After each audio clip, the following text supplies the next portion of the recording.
حضرت امیر محمد اکرم آوان مد ذلہ العالی دارالعرفان منارہ ضلع چکوال میں سالہ سال سے قرآن و حدیث کے اوپر خطابات کر رہے ہیں اور سلسلہ نقشبندیہ اویسیہ کے مطابق لوگوں کو ذکر الہی کی تربیت دے رہے ہیں۔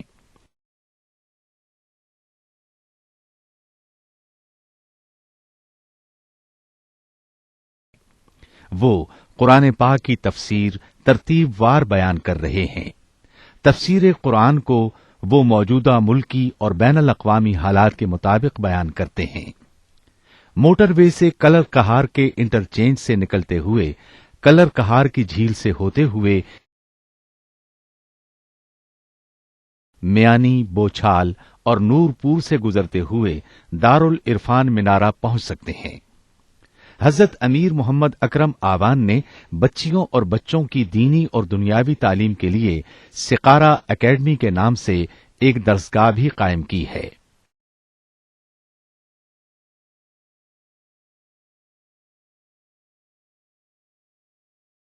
جس کا افتتاح ملک پاکستان کے صدر جنرل محمد ضیاء الحق نے اپنے دست مبارک سے کیا تھا۔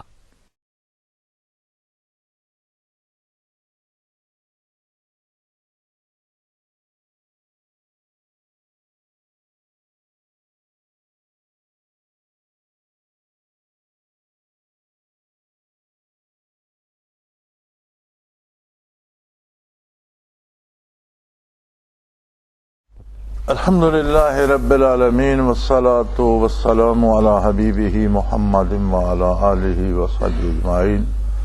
اعوذ باللہ من الشیطان الرجیم، بسم اللہ الرحمن الرحیم۔ ان الدین عند اللہ الاسلام۔ اللہم سبحانک لا علم لنا الا ما علمتنا انک انت العلیم الحکیم۔ مولا یا صلی وسلم دائما ابدا علی حبیبک من زانت بہ القلوب۔ الحمدللہ اللہ کریم نے ہمیں اسلام سے نوازا، اپنے آخری اور اپنے محبوب پیغمبر صلی اللہ علیہ وسلم کا امتی بنانے کا شرف عطا فرمایا۔ الحمدللہ اپنی کتاب عطا فرمائی اور توفیق عطا فرمائی ایمان لانے کی، عمل کرنے کی۔ اللہ کریم ہماری کوتاہیوں سے درگزر فرمائے اور ہمارے ٹوٹے پھوٹے اعمال کو شرف قبولیت سے نوازے۔ انسان اس عالم ابوگل میں اللہ کی صنعت کا ایک عظیم شاہکار ہے۔ اللہ کی ساری مخلوق عجیب و غریب خصوصیات کی حامل ہے اور عجیب و غریب پسند و ناپسند رکھتی ہے، عجیب و غریب کام کرتی ہے، عجیب و غریب چیزیں بناتی ہے۔ ایک بیے کے گھونسلے سے شہد کے چھتے تک انسانی عقل دنگ رہ جاتی ہے کہ ان کو کس نے یہ بنائی سکھائی، کس نے انہیں یہ چیزیں ترتیب دینے کا سلیقہ سکھایا۔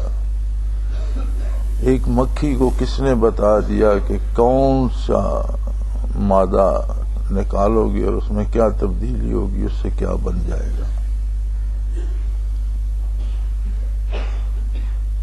اور دنیا کے مختلف جانوروں پر جو چیزیں سامنے آتی رہتی ہیں، اور وائلڈ لائف والے اور نیشنل جغرافک والے جو تحقیقات کرتے ہیں وہ دکھاتے رہتے ہیں، انسانی عقل ساتھ نہیں دیتی کہ اس قادر مطلق نے اور اس خالق عظیم نے کس کس طرح چیزیں تخلیق فرمائی اور ان میں کیا کیا خصوصیات رکھی۔ باٹنی والوں کی باتیں سنی جائیں تو جھاڑیوں، درختوں، گھاس پھوس، پودوں میں کیا کیا خصوصیات رکھ دی اس نے۔ ساری ہی مخلوق اس کی بے مثل و بے مثال ہے، لیکن ساری تخلیق کا شاہکار ہے انسان۔ اب انسان کو یہ درجہ دیا گیا ہے کہ وَخَلَقَ لَكُم مَّا فِي الْأَرْضِ جَمِيعًا، زمین پر جو کچھ ہے، خود زمین، اس کے سارے نباتات، حیوانات، جمادات، جو کچھ ہے، اے انسان تیرے لیے پیدا، تیری خدمت کے لیے پیدا کی ہے، تیری ضرورتوں کے لیے پیدا کی ہے۔ اس کا مطلب ہے سب سے بہترین تخلیق انسان ہے۔ لَقَدْ خَلَقْنَا الْإِنسَانَ فِي أَحْسَنِ تَقْوِيمٍ، بہترین تخلیق جو ہے، ہر لحاظ سے، ہر اندازے سے، شکل و صورت سے، قد و قامت سے، عادات و خصائل سے، علم سے، ہر شعبہ زندگی جہاں سے بھی آئے، سب سے بہترین تخلیق انسان ہے۔ اور روح زمین کو اس نے استعمال بھی کرنا ہے، روح زمین کی ساری مخلوق کو بھی کرنا ہے۔ اب یہ سارا ایک نظام جس میں انسان بھی مل جل کر رہے ہیں اور ساری دوسری تخلیق کو استعمال بھی کریں، تو اگر اس کا کوئی ضابطہ نہیں ہوگا، کوئی قاعدہ نہیں ہوگا، تو ہڑبونگ مچ جائے گا، افراتفری مچ جائے گی، چھینا جھپٹی ہو جائے گی، اور دنیا آباد ہونے کی بجائے فساد کی نظر ہو جائے گی۔ چونکہ بے شمار تخلیقات ہے اور بے شمار ہجوم ہے انسانوں کا، ہر ایک کی الگ پسند ہے۔ اب ایک پھول کو 10 بندے لینا چاہتے ہیں تو جھگڑا کریں گے اور توڑیں گے، پھول برباد ہوگا، کسی کو آدھی پتی آئے گی، کسی کو پوری آئے گی، کوئی ڈنٹل چھین کر بھاگ جائے گا۔ تو اگر کائنات کی چیزوں کو استعمال کے لیے نہ ہوئے انسانی کو یوں ہی چھوڑ دیا جائے تو فساد ہوگا۔ اس قادر مطلق نے، جس نے کائنات بنائی، اس نے اس کے استعمال کا سلیقہ بنا دیا۔ اس نے انسان بنایا، انسان کی ضرورتیں بنائیں، چیزیں بنائی، مخلوق بنائی، اس میں انسان کی ضرورتوں کے تکمیل کے ذرائع بنائے۔ اب ان ضرورتوں کی تکمیل کس انداز سے کرنی ہے، اس کا ایک طریقہ بنا دیا۔ اس کے 2 حصے ہیں۔ پہلا حصہ، بنیادی حصہ یہ ہے کہ آپ وہ طریقہ بنانے والے کی عظمت تسلیم کریں گے تو اس طریقے پر عمل کریں گے۔ تو سب سے پہلے ایمان ہے۔ اب اگر کوئی اسے حاکم مطلق ہی نہیں مانتا، اس کے حکم کی تعمیل کیوں کرے گا؟ انسان بنانا چاہے تو انسان نہ انسانوں کے مزاج سے واقف ہے، نہ چیزوں کی خصوصیات سے کما حق و آگاہ ہے۔ انسان ایسا سلیقہ نہیں بنا سکتا جس پر دنیا بھر کی نسل انسانی عمل پیرا ہو۔ یہ اسی کو زیب دیتا ہے جو چیزوں، جانوروں، انسانوں سب کا خالق ہے، سب کی ضرورتوں کا بھی خالق ہے، ان کی تکمیل کا بھی ذمہ دار ہے، اور ان کے مزاج سے بھی واقف ہے، ان کے مزاج کا بھی خالق ہے۔ لیکن اس کی بنیاد اس پر ہے کہ پہلے اس کی عظمت کو تسلیم کیا جائے۔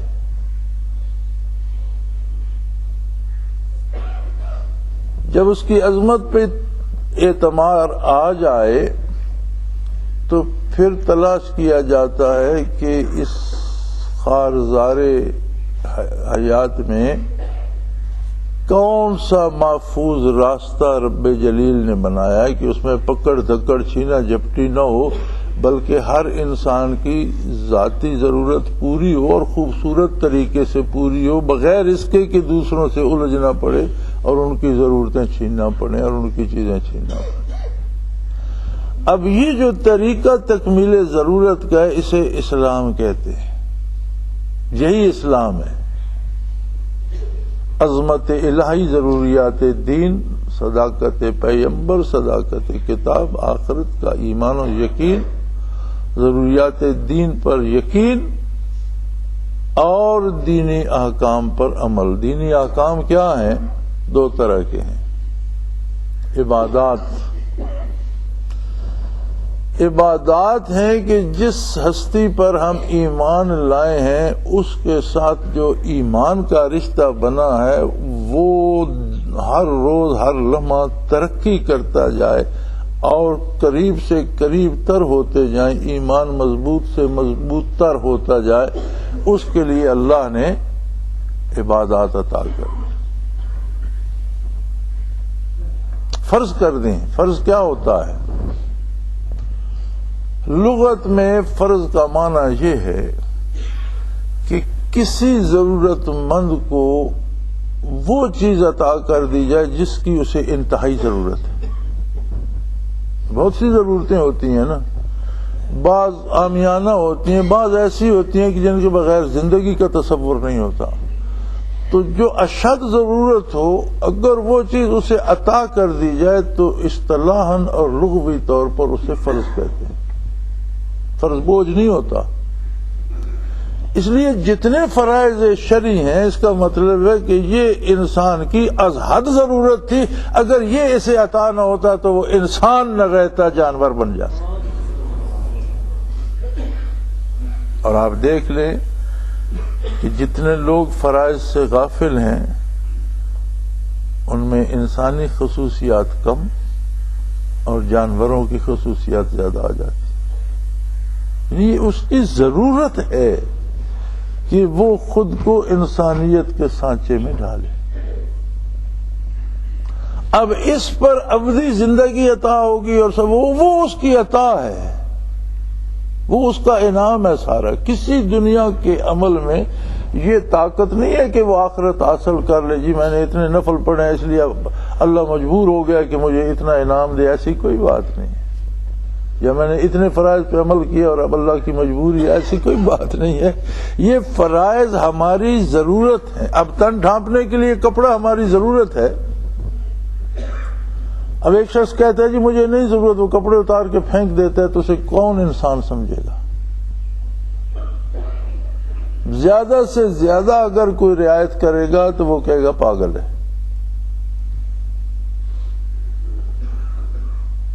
فرائض جو ہیں یہ انتہائی ضرورت ہے اور یہ قائم رکھتے ہیں اس تعلق کو جو بندے کو اللہ سے قائم ہو جائے۔ آگے آ جاتا ہے زندگی کرنے کا سلیقہ، اس کے جو احکام اللہ نے بتا دیے، یہ دوسرا شعبہ ہے، عبادات اور احکامات۔ فرائض اللہ نے بتا دیے، ان کی تشریح سنت پیغمبر صلی اللہ علیہ وسلم نے کر دی، اور نبی علیہ الصلوۃ والسلام نے واجب، سنت، حتیٰ کہ مباحات تک، مکروہات تک دین واضح کر دیا، ہر چیز واضح ارشاد فرما دی۔ اور جو زمانے کے ورق پر زبان پیغمبر صلی اللہ علیہ وسلم سے جو چیز لکھی گئی وہ مٹتی نہیں ہے، کم نہیں ہوتی، دن بدن اس کی روشنی بڑھتی جا رہی ہے، اور جب کوئی چاہے جہاں چاہے ہدایت پا سکتا ہے۔ اس طرح سے وہ چیز زمانے میں مرتسم ہو گئی ہے کہ کوئی الف بے پڑھنا لکھنا جانتا ہے یا نہیں، احکام پیغمبر صلی اللہ علیہ وسلم ضرور جانتا ہے، دنیا و آخرت کی باتیں جانتا ہے، عالم بالا کی ارواح کی باتیں کرتا ہے، قبر کی برزخ کی باتیں کرتا ہے، خواہ اسے کسی نے مدرسے کا منہ دکھایا ہے یا یہ کمال ہمارا نہیں، یہ کمال اس زبان پاک کا ہے جس سے نکلے ہوئے الفاظ ابھی تک دلوں میں سونے کے جب موتیوں اور جواہرات کی طرح اور سونے کی لڑیوں کی طرح قلوب میں پروئے جا رہے ہیں۔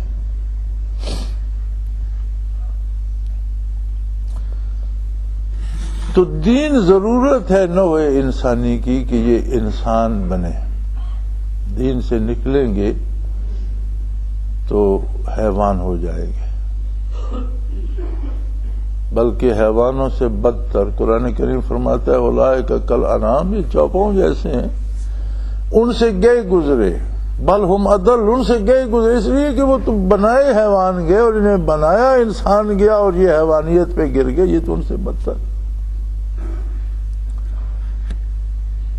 اب اس میں ایک بنیادی بات جو میں عرض کرنا چاہوں گا وہ یہ ہے کہ ادیان باطلہ کا بھی ہم مطالعہ کرتے ہیں. ہر ہر مذہب، ہر جو دین کے نام پر جو باطل چیز بنی ہے اس کی بنیاد اس بات پر ہے کہ یہ چلہ لگاؤ تمہیں یہ ملے گا، یہ وظیفہ کرو تمہیں یہ ملے گا، یہ رسم ادا کرو تمہیں یہ ملے گا. ایک سودا بازی ہے، وہ دین نہیں ہے. فلاں بت پہ یہ چیز چڑھاؤ تمہیں یہ چیز مل جائے گی، فلاں کی یہ خدمت کرو تمہیں یہ مل جائے گا، فلاں جگہ یہ کرو تمہیں یہ مل جائے گا. کچھ رسومات ہیں جنہیں دین کہا جاتا ہے، لیکن ان کا سب کا، تمام ادیان باطلہ کا حاصل یہ ہے کہ آپ کچھ کر کے اس سے زیادہ وصول کرتے ہیں. اسلام کی بنیاد اس بات پر ہے کہ تمہیں جو ملنا تھا وہ مل گیا اللہ کے ساتھ ایمان لانے پر، محمد رسول اللہ کو نبی مان. اس سے بڑا کچھ بھی نہیں. اب اس کے بعد کوئی ایسی بڑی چیز نہیں ہے جو اللہ سے یا اللہ کے حبیب سے بڑی ہو کہ وہ تمہیں ملے. تمہیں جو ملنا تھا سب مل گیا. اب دیکھنا یہ کہ تمہارے پاس کیا اور تم کیا نچھاور کرتے ہو. تمہارے پاس تمہاری آنا ہے، اسے تم رکوع و سجود میں نچھاور کرتے ہو. تمہیں اللہ نے طاقت دی ہے، تم اسے اللہ کی راہ میں خرچ کرتے ہو. تمہیں اللہ نے علم دے دیا ہے، تم اسے اللہ کی راہ میں خرچ کرتے ہو. تمہیں اللہ نے اقتدار دے دیا ہے، اس قوت کو تم اللہ کی راہ میں لگاتے ہو. یعنی ادیان باطلہ میں سوداگری ہے کہ ہم نے 5 روپے کا گڑ دیا، ہمیں 50 روپے واپس ملتے ہیں یا نہیں. اور اسلام میں جو ملنا تھا وہ مل گیا. اب دیکھنا یہ ہے کہ اس پہ تم کیا دیتے ہو، کیا نچھاور کیا پیش کرتے ہو، تمہارے پاس کیا ہے. یہ بنیادی فرق ہے. اور جسے اسلام نصیب ہوتا ہے وہ چیزوں کو چھوڑو، طاقتوں کو چھوڑو، وہ دیتے دیتے جان سے گزر جاتا ہے اور پھر کہتا ہے جان دے دی ہوئی اسی کی تھی، حق تو یہ ہے کہ حق ادا نہ ہوا. حسرت رہتی ہے کہ جان دے کر بھی ہم نے کیا تو کچھ نہیں، اپنے پلے سے تو کچھ بھی نہیں دیا، یہ بھی تو اسی کی دی ہوئی تھی، اسی کی چیزوں سے دی. اور اسی کو شہادت کہتے ہیں کہ دیتے دیتے بندہ جہاں سے گزر جاتا ہے تو اللہ کریم فرماتا ہے کہ اب اسے مردہ نہ کہو کہ یہ موت کو بھی شکست دے گا، یہ ہمیشہ زندہ ہے. اسلام کی پوری تاریخ مکہ مکرمہ سے لے کر آج تک شہادتوں سے پر ہے. ہجری سال کا کوئی ایک دن ایسا نہیں ہے جس میں شہادتیں سمائی جا سکیں. دنوں کے پاس وسعت کم ہے، شہداء کے ناموں کی فہرست طویل ہے. اور ابھی تک حضور نبی کریم صلی اللہ علیہ وسلم کے خدام اور جانثار ہر لمحے بڑھا دیتے ہیں ٹکڑا جانثاری کی فضا میں، بڑھتا ہی جا رہا ہے. لوگ نچھاور ہوتے ہی جا رہے، دیتے ہی جا رہے. سلطان محمود غزنوی رحمۃ اللہ تعالی علیہ سے کسی نے کہا تھا کہ آپ نے ایک چرواہے کو، ایک لڑکے کو جنگل میں بھیڑیں چراتے پکڑ لیا اور اسے مصاحب بنا لیا، اور ہم وہ لوگ ہیں جن کے باپ دادا نے آپ کے باپ دادا کی خدمت کی اور جانثاری دکھائی، ان کے ساتھ ملک کی فتوحات میں حصہ لیا، جانیں لٹائیں، ہم آپ کے خادم ہیں. ٹھیک ہے ایک بندہ آپ کو پسند ہے، آپ اسے، لیکن ہماری حیثیت سے بھی آپ اسے آگے لے گئے اور اس نے کیا تو کچھ بھی نہیں. ہماری تو نسلیں کھپ گئیں آپ کی سلطنت کی کامیابی میں. انہوں نے ایک فتح کے بعد اہتمام کیا، بہت بڑے ہال میں بہت سی چیزیں رکھ دی گئیں،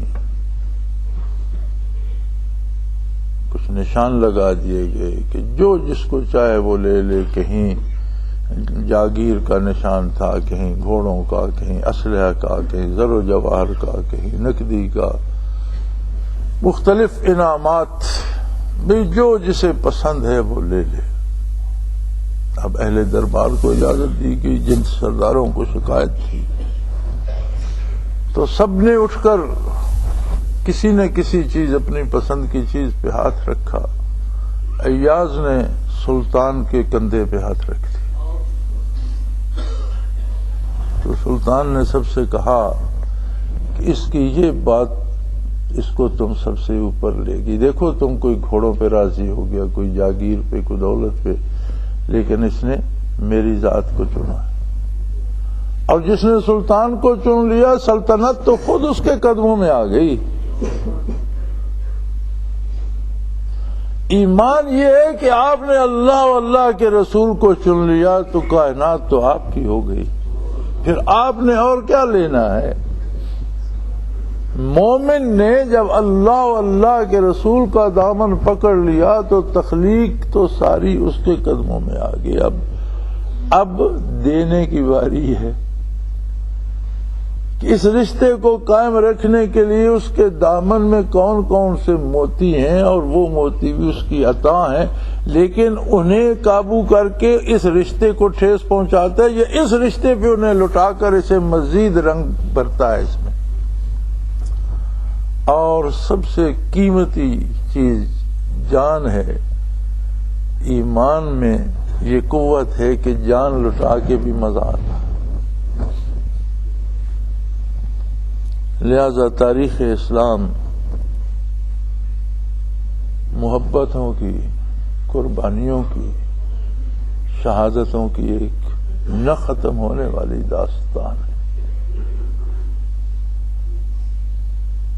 ایسے بھی شہید ہیں جنہیں کوئی جانتا نہیں، ایسے بھی ہیں جن کے نام تاریخ میں درخشندہ ہیں، لیکن وہ جس کے نام پر انہوں نے جانیں لٹائیں وہ تو سب کو جانتا۔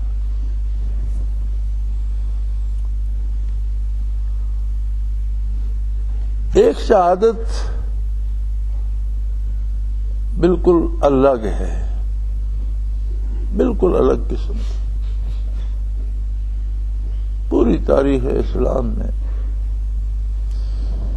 مکہ مکرمہ میں شہید ہوئے مشرکین و کفار کے ہاتھوں، بدر میں شہید ہوئے کفار و مشرکین کے ہاتھوں، احد میں شہید ہوئے کفار و مشرکین کے ہاتھوں، بلاد کی فتوحات میں مسلمان شہید ہوئے اعداء اور کفار کے ہاتھوں۔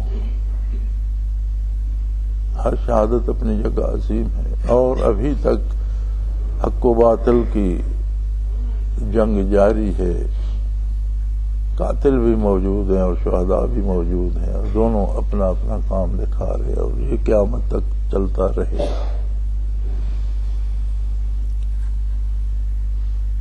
لیکن ایک شہادت اس پوری ساری تاریخ میں بہت سے حوالوں سے منفرد ہے۔ اس کی پہلی انفرادیت تو یہ ہے کہ اس میں کوئی لڑنے والی فوج نہیں تھی، خاندان نبوت تھا، محمد الرسول اللہ صلی اللہ علیہ وسلم کے چمنستان کے پھول اور کلیاں تھے، اور ان کے ساتھ چند محافظ اور خدام تھے، کوئی فوج اور لشکر نہیں تھا، اور اسے لڑنا پڑا ایک باقاعدہ سرکاری لشکر کے ساتھ۔ بڑی عجیب بات ہے۔ اس سے بھی عجیب تر بات یہ ہے کیونکہ لمبا عرصہ نہیں گزرا تھا، سن ہجری کا 60واں سال تھا،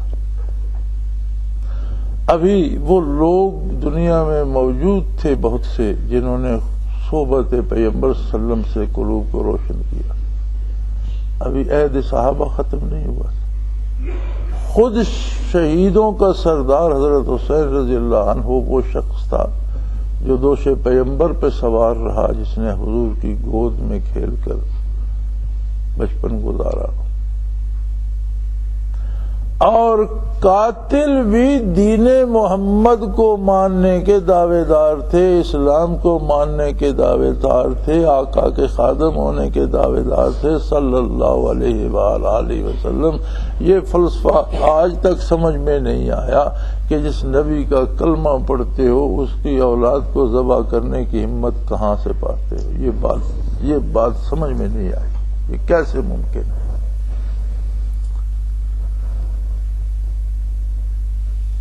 اگلے دنوں بھی ایک بات ہوئی، میں سوچ رہا تھا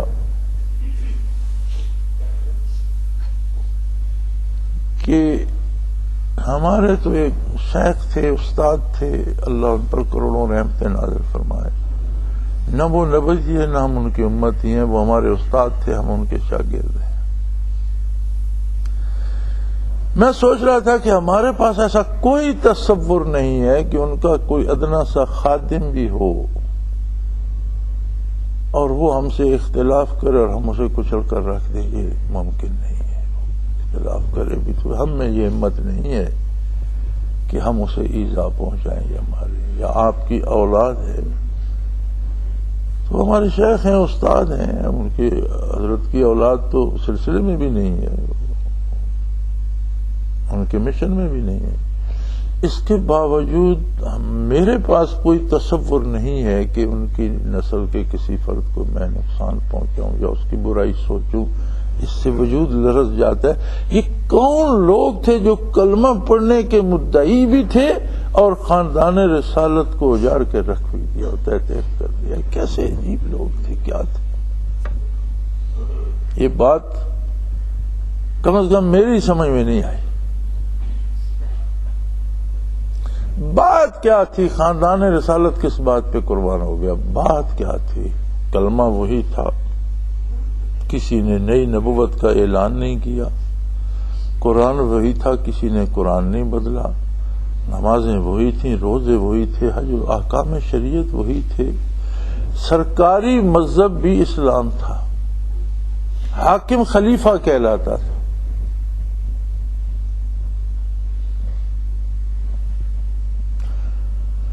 آپ جہاں سے چاہیں تحقیق فرما لیں، تاریخ اٹھا لیں، بات صرف جا کر یہ نکلتی ہے کہ ساری باتیں ماننے کے باوجود حاکم اپنی پسند کو بھی اس میں داخل کرنا چاہتا تھا انداز حکمرانی میں، اور جہاں حاکم اپنی پسند داخل کرے گا وہاں سے نبی کریم صلی اللہ علیہ وسلم کی کوئی نہ کوئی ادا اٹھ جائے گی، کوئی نہ کوئی سنت اٹھ جائے گی۔ بات فرائض کی نہیں تھی، واجبات کی نہیں تھی، بات کفر و اسلام کی نہیں تھی، یہ تو فسانے میں رنگ بھر دیا گیا اور اسے کفر و اسلام کی جنگ بنا دی گئی۔ حقیقتاً یہ جنگ تھی حضور اکرم صلی اللہ علیہ وسلم کی ایک ایک ادا کی، کہ آپ کی ہر ادا کو اپنایا جائے، اور جہاں بھی کوئی بڑے سے بڑا شہنشاہ حضور کی کسی ادا کو چھوڑ کر اپنی پسند داخل کرنا چاہے وہاں جان دے دیں گے، مٹ جائیں گے، یہ بات نہیں مانیں گے۔ یہ سارا فسانہ اتنی سی بات کے گرد سمٹ آتا ہے۔ اب اس پہ قربانیوں کی ایسی تاریخ رقم ہوئی کہ وہ اس پائے کے لوگ تو پھر دنیا میں نہیں ہوں گے۔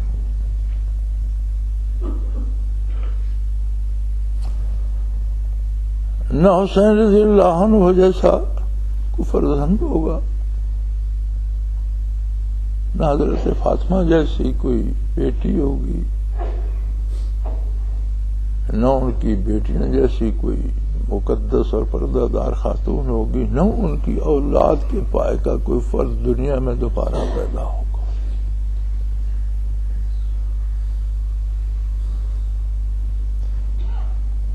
کوئی بھی دنیا سے اٹھتا ہے تو آپ کے اخبار بھر جاتے ہیں کہ اس شعبے میں خلا پیدا ہو گیا اور ایک پائے کا بندہ اٹھ گیا، اس کی جگہ پر نہیں کی جا سکتی۔ خانوادہ رسول دوبارہ کہاں سے آئے؟ اس پائے کے لوگ کہاں سے آئے؟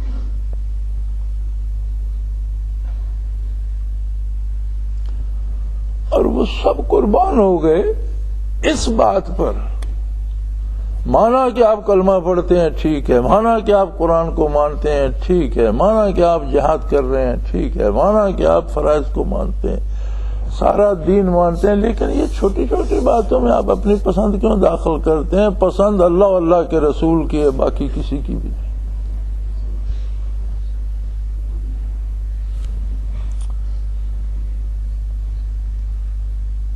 اور شہادت حسین رضی اللہ عنہ نے،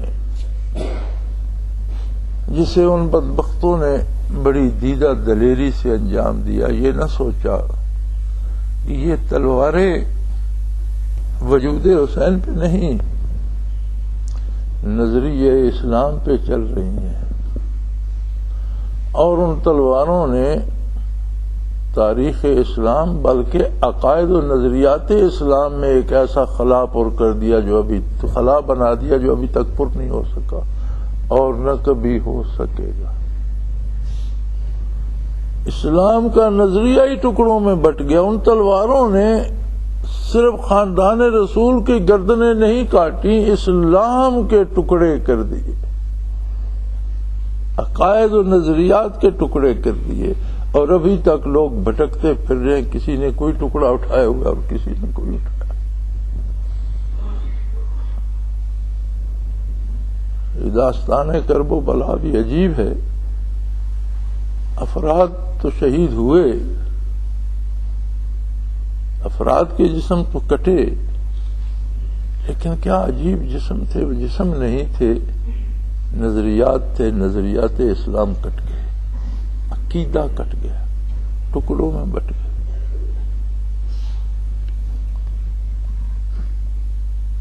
اب کوئی شور کرتا پھر رہا ہے، کوئی سینہ پیٹتا پھر رہا ہے، کوئی دیگے پکاتا پھر رہا ہے، کوئی تلاوت کرتا، کوئی پتہ نہیں، جو جس کے جی میں آتا ہے وہ کر رہا ہے۔ میرے خیال میں اس پہ کسی کو کوئی جھگڑا کرنے کی اور کسی کو پتھر مارنے کی ضرورت نہیں ہے۔ ضرورت اس بات کی ہے کہ ہم اپنے آپ کو سامنے رکھ کر دیکھیں، کہیں زندگی کے معاملات میں میں نے محمد الرسول اللہ کی پسند کو چنا ہے یا اپنی پسند داخل کر رکھی۔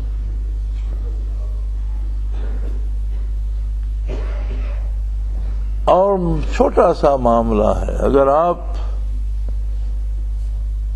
یزیدیت و حسینیت کو بانٹیں تو یزیدیت میں اتنا آتا ہے کہ بھئی کلمہ درود فاتحہ جنازہ سب ٹھیک ہے، لیکن ہم بھی کوئی حیثیت رکھتے ہیں، کچھ ہماری بات بھی اس میں، اس کو بھی جگہ دی جائے۔ حسینیت یہ ہے کہ نہیں بھئی وہی ہوگا جو محمد الرسول اللہ نے فرمایا اور کیا، اس کے علاوہ کچھ قابل قبول نہیں۔ تو میرے خیال میں ہر دل میں، ہر وجود میں یزیدیت بھی ہے اور حسینیت بھی، جھگڑا ہر کربلا ہر سینے میں ہے، ہر وجود میں، ہر کلمہ گو کے سینے میں کربلا ہر آن موجود ہے۔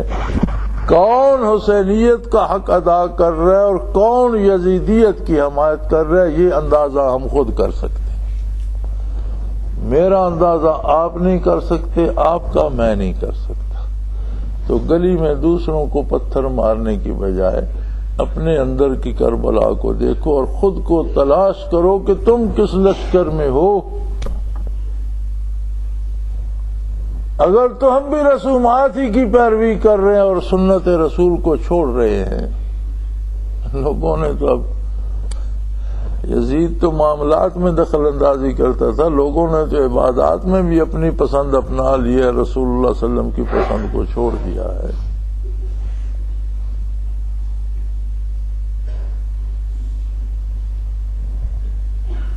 تو میرے بھائی، اس مبارک مہینے سے اسلامی سال کی ابتدا ہوتی ہے، اور یہ ابتدا میں بندے کو کھڑا کر کے اسے بتاتا ہے کہ دیکھ تیرے اندر بھی کربلا ہے، حق و باطل کا ایک مارکا بپا ہے، تیرے اندر بھی خیال آتا ہے کہ اپنی پسند سے جو چاہوں کروں، تجھے بھی ایک آواز آتی ہے کہ تیری یہ حیثیت نہیں ہے، یہ مقام محمد الرسول اللہ کو سزاوار ہے، کہ جو ان کی پسند ہے وہ کیا جائے. یہ جب اپنی پسند کا شور اٹھتا ہے تو یہ یزیدیت ہے. یہ جو دوسری صدا اندر سے اٹھتی ہے کہ حضور کی پسند کو اپنایا جائے، یہ حسینیت ہے. اس اپنی کربلا میں دیکھو کون فاتح ہے.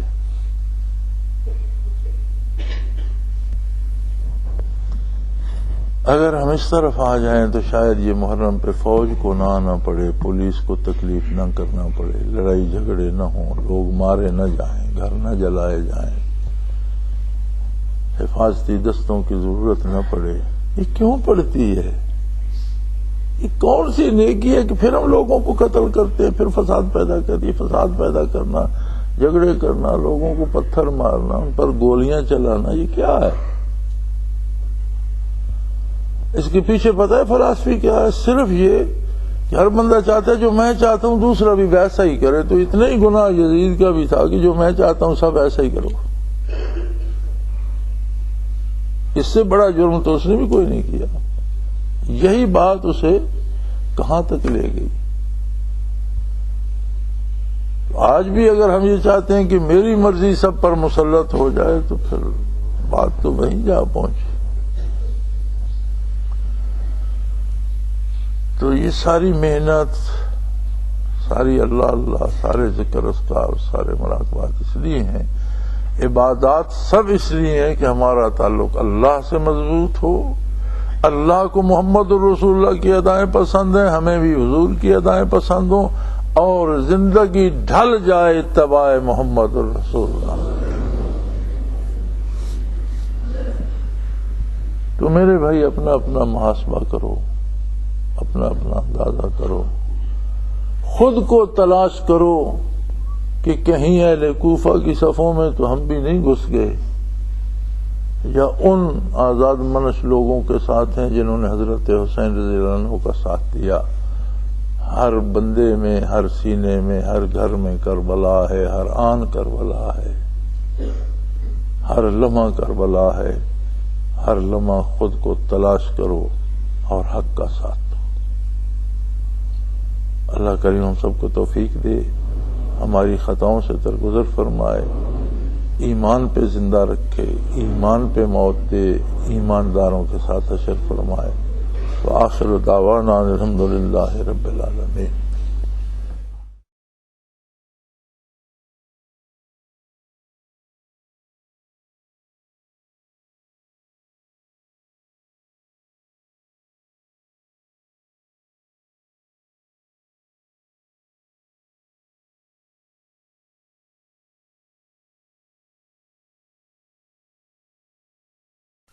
وہ تمام احباب جو اسلام کی طلب رکھتے ہیں ان سے گزارش ہے کہ دارالعرفان منارہ ضلع چکوال میں امیر محمد اکرم آوان صاحب کے خطابات سے مستفید ہوں.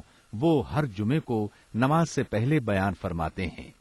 ہر ماہ کی پہلی اتوار کو ماہانہ اجتماع ہوتا ہے جس میں آپ خصوصی خطاب فرماتے ہیں اور پاکستان کے چاروں صوبوں سے احباب اس اجتماع میں شرکت کرتے ہیں. اس کے علاوہ یہاں سال میں 2 مرکزی اجتماعات بھی ہوتے ہیں. ایک رمضان المبارک میں اعتکاف کا اجتماع اور دوسرا جولائی اور اگست میں 40 دن کا اجتماع ہوتا ہے جس میں روحانی تربیت کی جاتی ہے. اپنا خون سیماب دے کر اتنا ہم کر جائیں گے، نام آقا کا چمن میں پھر رقم کر جائیں گے.